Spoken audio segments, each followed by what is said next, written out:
Hey everyone, and welcome back to Cutting Through.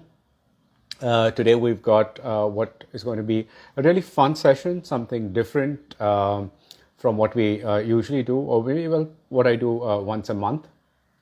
And this is about fictional places that you would really have liked to eat at. And these are places from either books or comics or films, TV series, any place that you can imagine or like you've come across really. As I mentioned earlier, that one of my places was the Pop's little chocolate little chocolate shop from the Archie's comics, and particularly the ice cream sundae.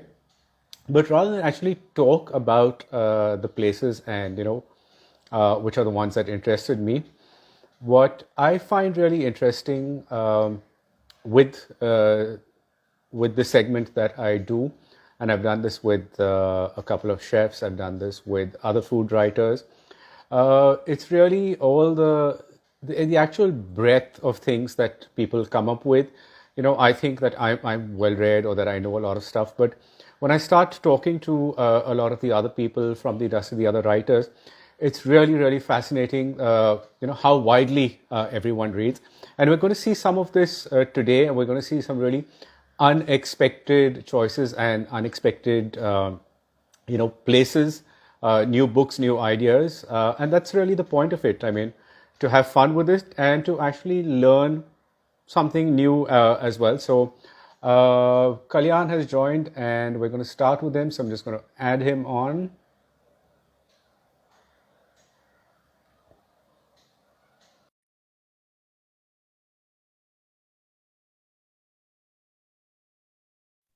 A bit, and maybe it will. Hey, Kalyan. Hey Antoine, hi. Hi. Hi, hi. So I was just saying, yeah, we might expect Enid Blyton to come in, maybe, maybe not. But I think you've got some interesting choices. And for those who've lived under a rock and who don't know any of these people, Kalyan is one of the country's top food writers and food bloggers. He runs this, I think, multiple channels with the title of Finely Chopped. Yes. So, Kalyan, over to you. Tell me, what are your places? Thanks, Antoine. I was waiting for this chat, and as I heard your introduction, I thought that perhaps at least the beginning for the five of us might be similar. Given the time when we all grew up in and media channels are available and books and stuff like that. So I think Hmm, for all of us, and I was seeing some of the chatter on the announcement also on your thing would be Enid Blyton. For the right. sort of background and it was Mallory Claire's and the hostels and the tuck box. There was this The entire tuck thing box, about the yeah. tuck box, and later I spoke to some of my friends who studied in hostels and about their tuck box and all that. And the way she wrote, you almost wanted to live in a hostel on seeing that. And then there's the five find outers and the famous five. And I still remember when I went to the tea center in Churchgate for not the first time, but the first time I had the scones over there when I saw the scones on the menu. Right, And it yes, brought yes. back all those memories of scones and potted meat and tongue sandwiches. And one had no idea what a tongue sandwich was, but it just Yep. sounded so good. I mean, whose tongue, what tongue? But you didn't question. You just this thing. Yeah. And then I felt that a lot of visual cues were also there. So one was, of course, Enid Blyton in terms of how she wrote about it. By the way, I thought she was a man till my aunt told me that, when I was 10 or whatever, that no, Enid Blyton's actually a woman. Um, Right. then, there was Asterix and Tintin, the comics. Now, Yeah. as one grew older, one realized how many layers there is in a Asterix comics book. The cultural nuances, the politics, and all of that. But the thing which stays in your mind is at the end of every story, the banquet, right? Right. Yes, And the absolutely. and the whole village celebrating, and the wild boar with the apple stuffed in the wild boar, and Yeah. cacophonics would always be gagged. And Anton, you've attended many sort of soirees or dinners and things like that. And there's always this one person at the table whom you wish you could gag. So, Yes, absolutely. yeah. Quite right there. Yeah. After one grew up a bit, as in like maybe high school and the world of PG Woodhouse, and then there was Aunt Dahlia, where Bertie Wooster would go, and she had this French chef Anatole, who was very very temperamental, and but his food was the only one who her husband, I forgot the uncle's name, would be able to eat, which is good for his digestion. So all Oh. these you'd read about these terms and dishes and butter reduction and this that and stuff, and you keep imagining it. And I think that by the time we grew up and when we were Hmm. in a stage where we could sort of explore that sort of food, it was on the wane, because by then the traditional heavy sauce Conti were sort of gone, and it was Absolutely. And moved on. so Yeah. Yeah. so it is more Hmm. like when we went to France, we tried a bit of that, but otherwise it Hmm. was. And Hmm. this is a strange one, but people who've actually read the series will know, is James Bond books. Oh, So, okay. have you read the books or Ian Fleming's No, books? I've just only seen the movies. I've never read Okay, any of his books. if you're Bengali and you're a bhalo chele, then yeah, my first James Bond movie was I think Octopussy, which my mama had taken me to, and when I was in school, maybe whatever, and then I got very excited, and soon after that,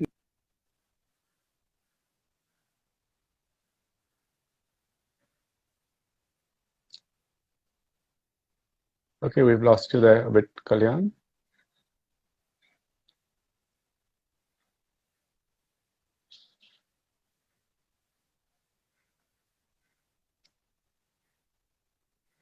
I think Kalyan's brought on a lot of places and a lot of memories, uh, for everyone from this generation. And I think we're going to have a couple of people. Oops. Uh,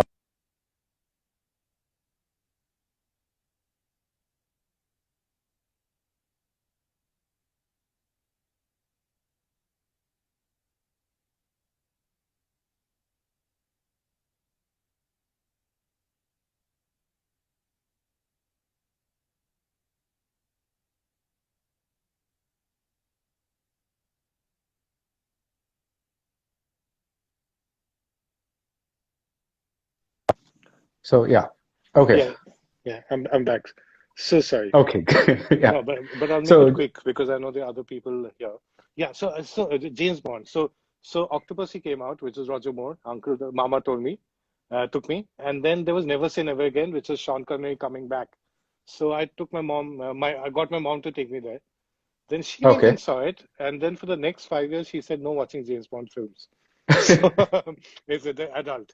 So I started reading the books, and my aunt had this book, Never Say Never Again, Okay. which she'd left behind at my grandparents. I used to read that. And there was a sequence where James Bond took the Bond girl in that particular book, Tiffany Chase, and they're sort of escaping from the US, from the Diamond Mafia, to back to England and taking the Elizabeth, the luxury cruise.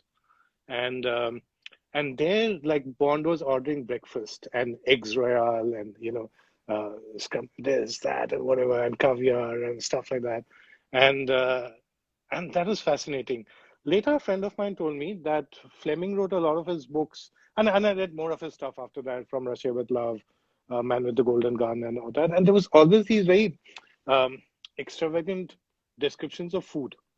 So Hmm. apparently, Fleming was writing a lot of these books in post-war England, where there was Right. rationing and very Right. little access to good food. So it was almost like he was drawing this fantasy world of Bond, and in which food became a very important part. So it was not just the guns and the girls and all that, but also the food. Okay. Okay. Well, that's I, a very fascinating thing. I would never have imagined James Bond kind of fitting into into this session, but as I started out saying, I mean, everyone reads so widely, and everyone draws these connections with food in their own special way. So, Kalyan, thanks so much. I mean, I'm sure Pleasure. people will now reread the books and kind of start looking out for all these things, even if they're not Bengalis. So great. Thanks so much. And we're now going to move to Priya.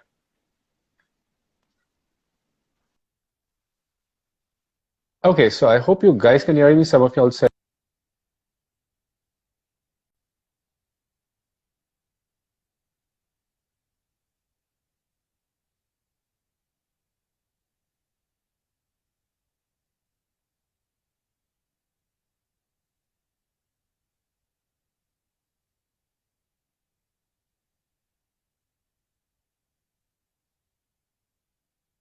sounding okay, and if you can hear everyone. There you are, Priya.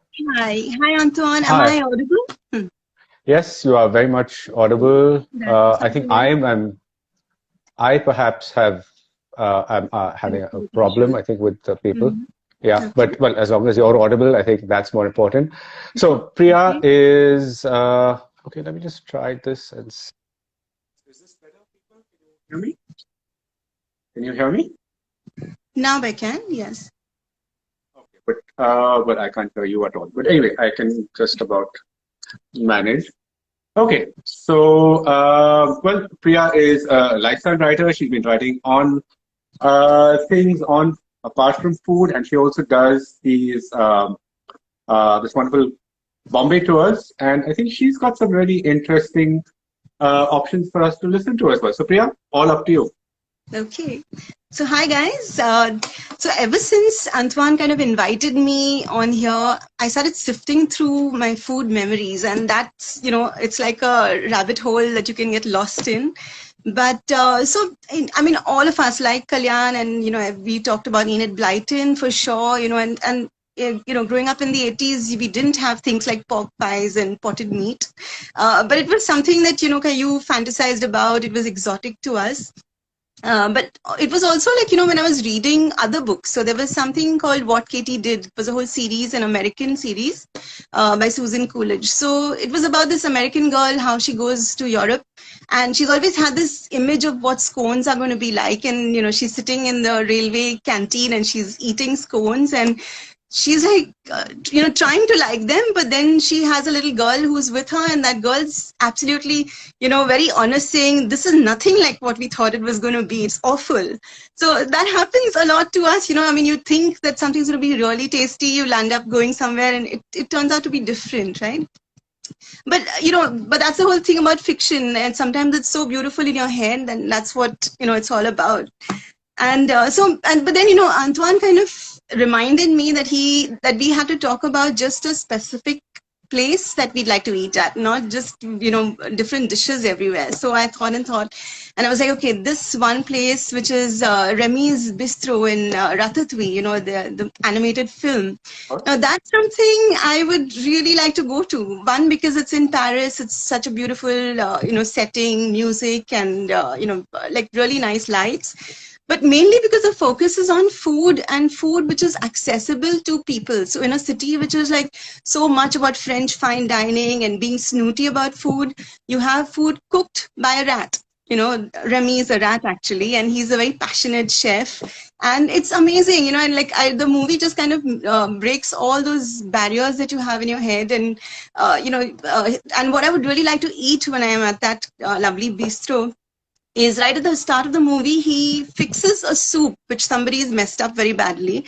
And it looks like some sort of creamy, maybe a mushroom soup or a potato and leek. And just because he knows his herbs and spices so well, and he's got such a sophisticated palate, he's able to, fix it amazingly. And that's something I'd really like to try. I wonder how it really tastes. And then, of course, there's this whole, the story in the film about how there's this critic called Antoine, and he charms him because he serves him this very rustic, robust dish, which reminds him of his childhood and takes him back to his mom's cooking called Ratatouille. And it's such a simple dish, but maybe, the way he's cooked it, it must be something good. So I want to try that. And then it's surprising, Priya. It's surprising, Priya, the number of people who compare me to Antoine. I really don't know what that is about. I mean, I know I'm stern and all of that, but I don't know. But honestly, when I watched the movie, I thought of you too. So Yeah, but maybe, I mean, it's just that exterior, like you have to keep a poker face when you try something. So maybe that's Don't let out the secret. okay. And then, of course, I'd like to, maybe go to somewhere completely bizarre. Like, when I like through this lockdown, I've been watching a lot of Star Trek, like they have so many series. So I've been watching this thing called Deep Space Nine, which is about a space station next to a wormhole. And you have like all the kind of species from all over the universe stopping by. And there's a bar there called Quark's Bar. Quark is like, he's a Ferengi, a little nasty creature, but he, dishes out all these really exotic meals. And what I like to try there is pretty yuck. It's the Klingon Gag, Gag is literally supposed to be these live squirmy worms, and the fresher, the more tasty. And it's supposed to be an acquired taste. I really don't know, but I'm always game for adventures. I would try it. So that's one place I'd like to be. That's something really nice. I mean, I've seen Deep Space Nine, of course, but I've never, again, not a place where I would look at for something on food or someplace, or anything to do. But yeah, I mean, perhaps this is a good time to revisit it and see what else they come up with. And of course, Star Trek has always had this. What do they call these? They have these machines where everything just materializes. I'm not sure what it is. Which always kind of fascinating. Replicator. The replicator. Yeah. They also have synthanol, which is like synthetic alcohol. So it tastes like alcohol and looks like alcohol, but doesn't give you a high, apparently. So interesting. Oh, interesting. I don't know why you want to do that though, but well. But they're also like pretty, sort of, I would say very particular. Like I remember in this, in 10 Forward, which is in the Next Generation. So they have something called Talarian chocolate. And so there's this Chancellor Troy. She's always ordering like a chocolate sundae, which is with chocolate ice cream, chocolate fudge, chocolate chips. But it has to be Talarian chocolate, which is exquisite and like the best in the universe. So, maybe someday that too. Right. Yeah. Simon just talked about the pan-galactic gargle blaster from the Hitchhiker's Guide to the Galaxy. Oh, yeah. And the restaurant at the end of the universe. Which just reminded me about the restaurant at the end of the universe. I mean, I don't know how that kind of escaped me completely. Like, and I think it's the cow which kind of offers to cut it. Yeah, these really, like really sad eyes. Yeah, I remember that. Yeah, well, thank you for reminding me about that one. I completely missed it. I'm a big Douglas Adams fan, of course, but that was great. Anything else that you want to add, Priya, or any other places? Just, maybe chocolate. I mean, just a little bit, because since we were talking about chocolate, it's a book that I really like. And, they messed up the movie royally. But in the book, it's just the magic of chocolate again there, like how it has healing powers. Like she mixes all these concoctions, makes these very unique chocolates in a little village in France, and the whole village first is against her completely, and then she wins over the village just through chocolate. And I would love to stop by that chocolaterie and, try out all her little bonbons. So that's, next sometime in, if, dreams come true, maybe it'll happen. Yeah. Well, let's hope so. Priya, thank you so much. That was having me. Great fun. Thank you so much. Yeah. And we're going to move to Rushina now. And I know Rushina's here. So let me just look at where she is. Give me a second.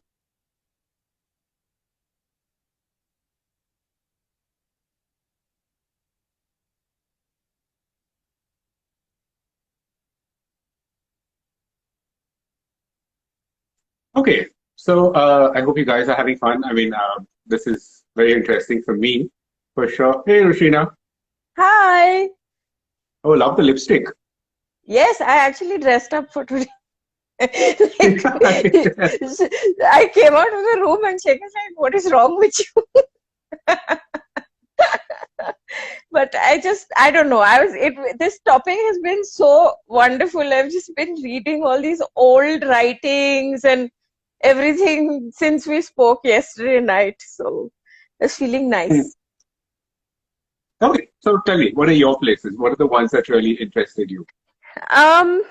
So I think if I had to go back, of course, we were talking about Enid Blyton and we talked about Faraway Tree, which was one of my absolute favorites. But another thing that struck me is when I was little, I loved the Mallory Tower series. Okay, it's actually what made me want to go to boarding school. Those midnight feasts that they used to write about in the Mallory Towers. They had like Nestle milk, chocolate and peppermint creams, and tinned pineapple and ginger beer. Okay, I went to boarding school. None of that was available at boarding school. Our midnight feast used to be achar and parathas and matri and smuggled in chocolate, because also after we reached there, I found out we weren't allowed to keep snacks. So the only midnight feast we could do was what we stole from the mess.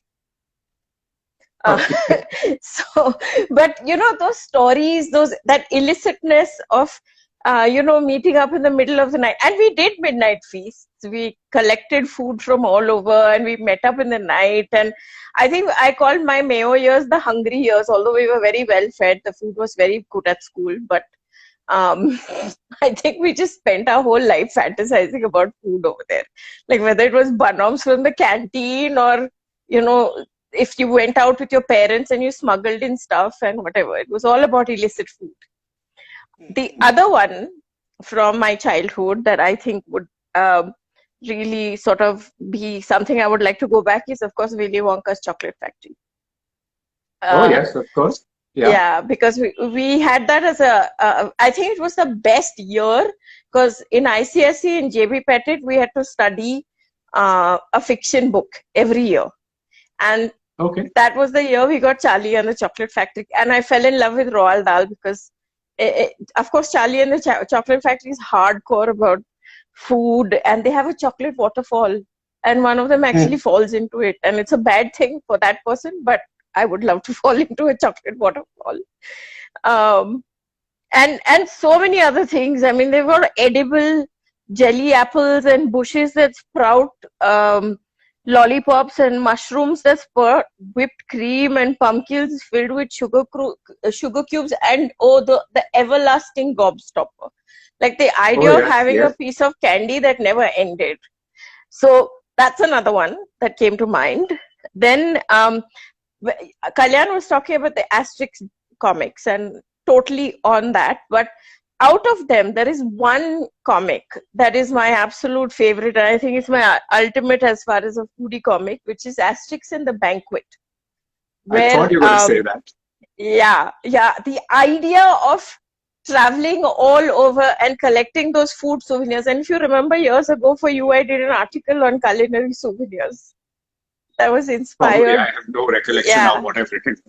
It was like the third or the fourth article I did for you at Savvy Book, and it was inspired by this book. Yeah. Oh, nice. Okay. Yeah. So that was one, and then there is one movie that I've always loved, which is Ramen Girl. Ramen Girl is basically this girl who's left high and dry in Japan by her boyfriend, and she's very sad, and she goes to a ramen shop. And she has the ramen there, and it makes her feel better because she's crying and obviously feeling bad. And then over time, she gets so fascinated, she keeps going back to that ramen shop. And then one day she asks him to teach her how to make ramen, the main guy over there. And you know how the Japanese are. So for days and days, he makes her come and clean the toilets and everything, hoping she'll stop with this desire. Eventually, he teaches her, but he says that once she gets it, she masters it. He says good, but it's not got no soul in it. And then it's the story of how, like all art, they say that you have to put some pain into it for it to be good. So the wife of the ramen shop owner tells her that you need to go through pain, you need to put tears into your ramen.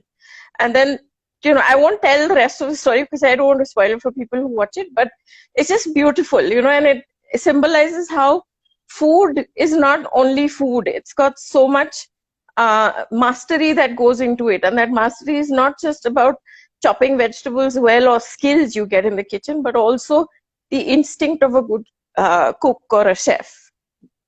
And then the last one is the big reveal. So I was telling you about this. So something that people don't know about me, I think this is like the first time I'm admitting it in public, is I read a lot of paranormal fiction, especially paranormal fiction romance. And one of the series that I've followed for a very long time is a series called the Black Dagger Brotherhood series by an author called J.R. Ward. Now, these guys are like, these amazing badass vampires. They wear leather and they have these big guns, and like they're the bad boys ka example. And they fall in love just once and it's for life. And now their entire existence, they're vampires who have evolved side by side to humans, and they're basically protecting their race. And they don't go around, obviously, I mean, when I said vampires, I'm sure everybody's thinking blood. I have no fantasies about any sort of blood consumption. But they do drink blood, but they need only the opposite sex of their own species ka blood. They don't drink human blood or anything like that. And the Brotherhood, very convenient. But then you have to make them good, right? So there's this whole vampire race that exists parallel to the real world. It wakes up in the night when the world goes to sleep, human world goes to sleep. These guys get up. They spend their entire lives. The Brotherhood basically is the most elevated status. They spend their entire lives putting their own lives on line to protect their race, because there is these bad guys called lessers who are out to kill them. So they spend their entire time, and basically these band of brothers all live in this humongous mansion where the vampire king lives, who's the last purebred vampire on the earth. And I can go into details, but the main reason why I said I would love to be there is these guys sit down to the most amazing meals, man. Like the entire, so there's like 20 stories in the series now, 20 couples or 25 couples. And the entire family, that's those 20 couples, their kids, everybody sits down to first meal every morning, which is dinner technically because nighttime. But it's like the table is full of roast meats and gravy and potatoes. Potatoes are the only vegetables that are considered edible by them. But, whatever we kind of say is adult food, fantasy food, bacon, chocolate, roast meat, gravy, the best whiskey, Grey Goose vodka, hot chocolate, like you name it and it's available in that mansion. You want freshly squeezed grape juice, it will come. Grapefruit juice.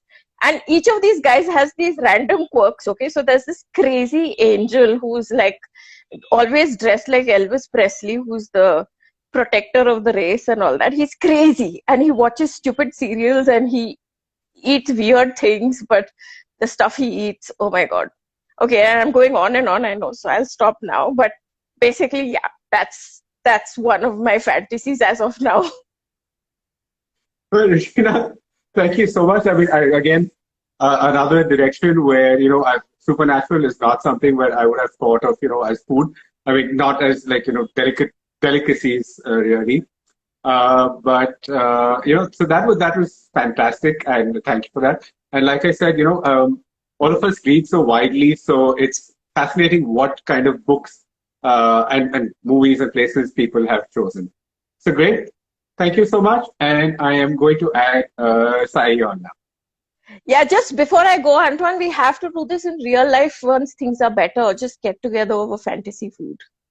Sure, definitely. Once they're all, the world is in a better place, we'll definitely do this. Yes. Take care, Rushina. Okay, bye. Bye.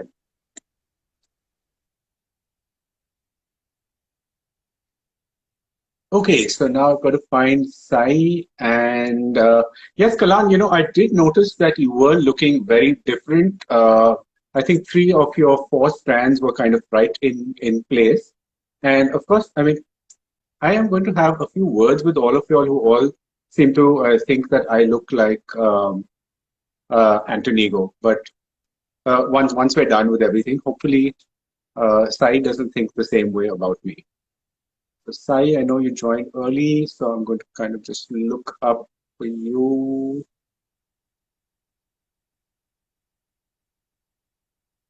second.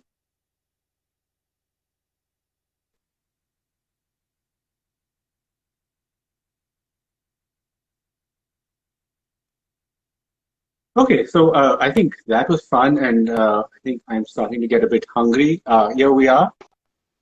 Hey, Saee, Hey, can you hear me? yes, I can. Can you hear me? Okay, okay. Yeah, okay. Yes, yes. Your signal's breaking a little bit, but we can hear you and we can see you. Okay, great. So great. I hope you're already starting to get hungry with everything that everyone's talked about. I'm sure you've got something to add, which is going to Yes, overlap a little bit, but tell us your yes. places. Okay, so since we're talking about places, and I'm on holiday and in that kind of frame of mind, I'm going to say the first place that I want to be in is Bertie Wooster's bed. And I know this sounds ridiculous, but I wouldn't mind, a Jeeves coming in the morning with a tray of oolong with a side of relationship advice. I mean, no complaints there. I would love the tea, and I love how in all of the Jeeves series, he just saunters in or he just breezes in at the right moment to rescue Bertie with, a tray of tea. And I'm currently in a location where I have access to really bad tea and no Darjeeling, no oolong, nothing of the sort. So I'm really wanting to be in Bertie Wooster's bed at the moment. So that is one place I want to be in. Very, Um, very the fitting then.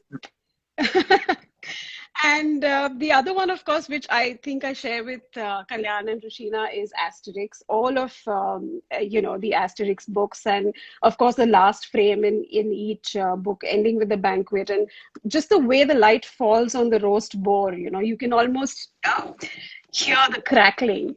And just the mood, that communal atmosphere. I think is something that, especially in the lockdown, we're all craving. We just want to sit at this really large. Happy table with lots of food, comfort food. So that is something that I would like. But especially, I want to be stuck in a vault with Asterix and Obelix from Asterix in Switzerland, where they're stuck Oh, in this yes. with a wheel of cheese, and he says it's got too many holes in it. But yeah, I'd love to be in that vault, just nibbling on cheese all night. So that's one thing. Another slightly unusual choice, perhaps, is so when we were growing up, we were made to read a lot of Russian books, right? I mean, of course, there was the Enid Blyton, etc., but there were these Russian storybooks for children, which were translated to English. And most of these were absolutely beautifully illustrated. And my brother and I had this favorite called Rat-a-tat-tat. And I don't remember the name of the author, and I think we've given the book away or something a couple of years ago. But there were so there was this one story about turnips, and growing up in Bombay, you didn't really eat a lot of turnips, unless you had like a Punjabi neighbor who we had later on, and they would make shalgam ka achar and that kind of thing. But you didn't really eat as a Maharashtrian, you wouldn't eat so many turnips. So there was this story about a very young kindergarten teacher who sort of tames a very crazy class and gets them to come outside of class and actually plant the turnips. And over the semester, they actually grow the turnips on their own, and then they harvest them. And in the end, they make a big pot of stew. Now, Wow. if you ask me now, I'm not so sure I would like to eat Russian style turnip stew because it sounds insipid as hell. But the illustrations were so beautiful, just the yellow of the turnip itself, the winter sun falling on the turnips, and these little children with, ribbons in their hair and, beautiful frocks and all of that, sitting in this backyard, the school backyard, and planting and harvesting turnips. That is something that I, would have really liked to experience. Okay. Yeah, I'm kind of weird that way. um, a little bit of regional literature as well. So there was, I don't know how many people are familiar with Pula Deshpande, and he was maybe we could call him the first stand-up comic of Maharashtra, so to speak, Hmm. and a playwright and lyricist and all of that. But he was Sure. also quite the foodie. He really, really enjoyed his food. He really understood his food. And he wrote very Okay. extensively on food. And in almost each of his uh, what sets, I think, when he's doing his, and in all of his books, food forms a very important leitmotif. So there is this one book called Batatachi Tsar. Yes, Priya, I can see you predicting it. And so it's a very interesting book. And at the end of the book, there is this one chapter called Upas. Okay, Upas obviously meaning fasting. Now, the irony here is the protagonist is on a diet. And he's trying very hard to stick to the diet, etc. And he keeps, he's constantly met with occasions where he is forced to break his diet. And, it's hilarious, of course. And there is this one very detailed description about uh, an office party where a colleague has just got promoted and has, requested the canteen cook to make a tea time feast. And there is a very detailed description about the bhajiyas that are served there and how the mithai had more sugar than anything else. But, it was something. And then finally, he had to tell his colleagues that he's on a diet. And then how he was met with, all sorts of advice, etc. And then in the same chapter, he talks about how his neighbors in the chawl keep giving him advice on, you should be skipping potatoes, or you should be skipping the rope and that kind of thing. But the same evening they come and give him like Nagpuri vada bhat, or they come and give him Kolambi bhat and that kind of thing. So that is the kind of description. So when I first read this, I was actually on some sort of a detox diet. Worst thing to do in life. But I was on this diet and I was reading these descriptions and I was like, oh my God, why am I doing this to myself? But yeah, that is one chapter that really stays with me. And I would really like to be in that 70s style office party in a very bureaucratic sort of setup where there is bhajia and samosa and random mithai, which is just too sweet and too fatty and too oily. But at that particular moment, you really, really want it. So yeah, I think that's pretty much that. There's also one little story that we heard as kids, and which I told my kids growing up. It's called Bud Ghagri. So it's a very uh, it's the kind of story that mothers and grandmothers sort of cook up and extend depending on how long they see the child, taking to finish their meal. So it's about it's about a monkey, a cat, and 2, 3 other creatures getting together to make kheer. And then because it's too hot, they decide to go off somewhere and do something else and then come back to it a little later. But the cat is really, she's the evil one. So then she slips away and she finishes all the kheer, and then everybody is wondering where the kheer went. And then they said, okay, so we'll upturn a ghagar or a handi kind of thing in the water, and everybody is going to take turns and stand on it. And the liar will be punished when the handi actually gets into the water. Yeah. Yeah. So there are versions of this story across cultures, and it's supposed to be obviously morally driven and etc. But it's also basically supposed to just keep the child occupied while they're eating. Even as a child, I was most attracted to this kheer because, things coming from different sources, sakhar coming from somewhere else, the doodh coming from somewhere else, the shevaya coming from somewhere else. And I remember very clearly that when I was once telling my children this story, I was salivating so much that I actually got up and made the damn kheer because I just had to be there. So, yeah. That's the kind of effect I think food has on people like us who are obsessed with reading. So yeah. Yeah.